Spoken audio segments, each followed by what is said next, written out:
This is Phil Woolery with Purdue Extension, and today I'm out in my garden, and you notice my garden beds are pretty green right now, and there are some weeds in here, but most of it is plants I planted last fall, and I'm not going to harvest them. These are cover crops, and today I'm going to talk to you about what are cover crops, why I use cover crops in my garden, and maybe why you would want to too.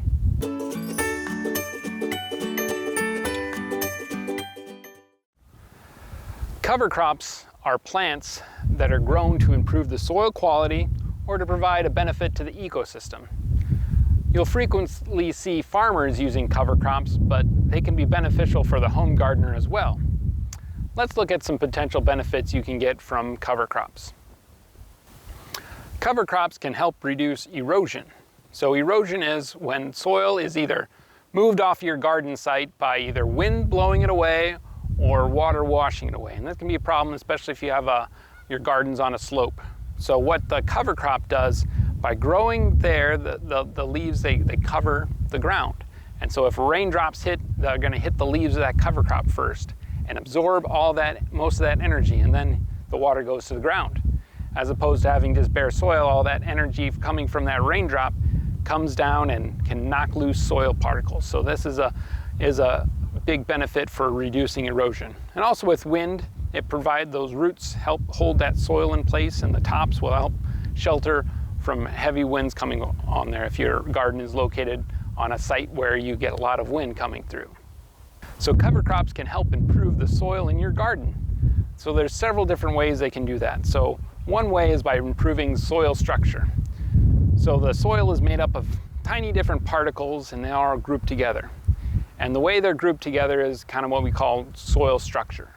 And so the roots from your vegetable plants will grow down in that, and they'll need air and oxygen. And the way the soil is kind of organized there can either be helpful, providing that air and water to the roots of your vegetable plants, or if the structure is poor, we don't have a lot of pore space in there, the roots won't get the oxygen or water that they need, and you'll have poor growth. So these cover crop roots can go down and help build that structure. Another way they can improve the soil is by adding organic matter. So organic matter is either living or dead materials in the soils. Most often we think about it from plants, but we can get like soil microorganisms in there, which are very important too. But talking about the plants, we got the roots that grow down there. And once we're done growing these cover crops, those roots will break down and add organic matter to the soil, which is very helpful for water retention, nutrient retention, and just general soil structure. Another way that cover crops can help improve your soil is by adding nutrients. So certain groups of cover crops can help fix atmospheric nitrogen and add them to your soil. So stuff like clovers. And we're going to look at different kinds of cover crops in a minute here. So those ones, they can fix nitrogen and add that to your soil, so actually improving the nutrients in your soil. Other species of cover crops, for instance, like this what I have growing here, it doesn't produce nitrogen, but one thing can happen if you don't have living roots holding on to some of those nutrients like nitrogen over the winter. If we get rain and snow melting, that nitrogen can wash out of the soil and kind of lost to us. So the one benefit these guys can provide is the roots grow down, they'll take up that nitrogen and kind of lock it in that organic material. And when this organic matter breaks down, it's going to slowly release that nitrogen back into your soil for your vegetable plants to use. So now let's talk about some different kinds of cover crop species we can use in the garden. So one class is the grasses, and so here I have cereal rye growing, and this is a easy to grow species. You sow it in the fall and it'll grow through the winter, and it establishes quickly and has good root growth. Similar one, winter wheat, doesn't get quite as tall as this, but good establishment. You can also use oats. And so there's some other ones that like more of the warm weather, so that'd be like sorghum Sudan grass or some millet, and those will grow very fast in the warm weather, and they can get very tall, but add a lot of organic matter in the process. So if you have an opportunity for that in your gardening system. Other ones is legumes. I mentioned earlier that these are the types of plants that can fix nitrogen, so add that nitrogen back into your soil. And these would be, there's several different kind of clovers you can use, or there's field peas as well. Those would work well in the garden.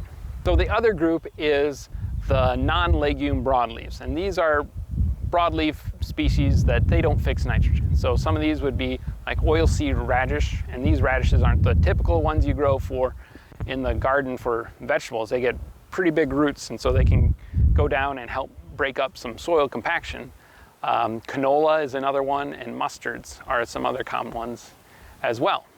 For planting the cover crops, there's several things you could do. What I did in my garden, I kind of started sowing them early.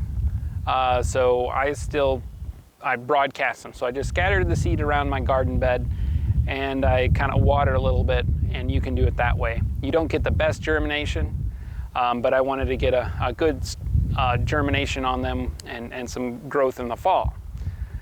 I could have waited a little while longer till my crops, my tomatoes, my warm season vegetables were all finished, and taken those out and spread those and kind of rake them in a little bit so you get better seed to soil contact, and you'll get better germination and everything then.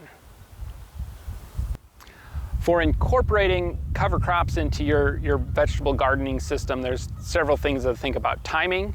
So some of these cover crops are going to do well in the warm months, and you wouldn't want to plant them in the fall when it's about to frost, and others will do well in that weather. So when is that going to come into your gardening system going to depend on, it's going to dictate what you're going to plant. So another thing is, will the cover crop survive the winter? So I have cereal rye here, and it's cold hardy, and it'll survive the winter, and that can cause some little issues we'll talk about next, how to deal with that. There's other ones that won't survive the winter, something like oats. I planted some of those oats there, and I did those in areas that I wanted to plant some early spring vegetables. And so they winter killed, and it was very easy to plant into those areas. Other ones like radishes and canola, some of those will winter kill as well. So for ones that are winter hardy, you've got several options you can do. Mowing is one option, and you're going to want to wait until the plants are tall enough and in full bloom, and that's going to be at a time when the mowing will kill them. If you mow too early, if I mow this right now, it's not going to kill it. It's just going to grow right back.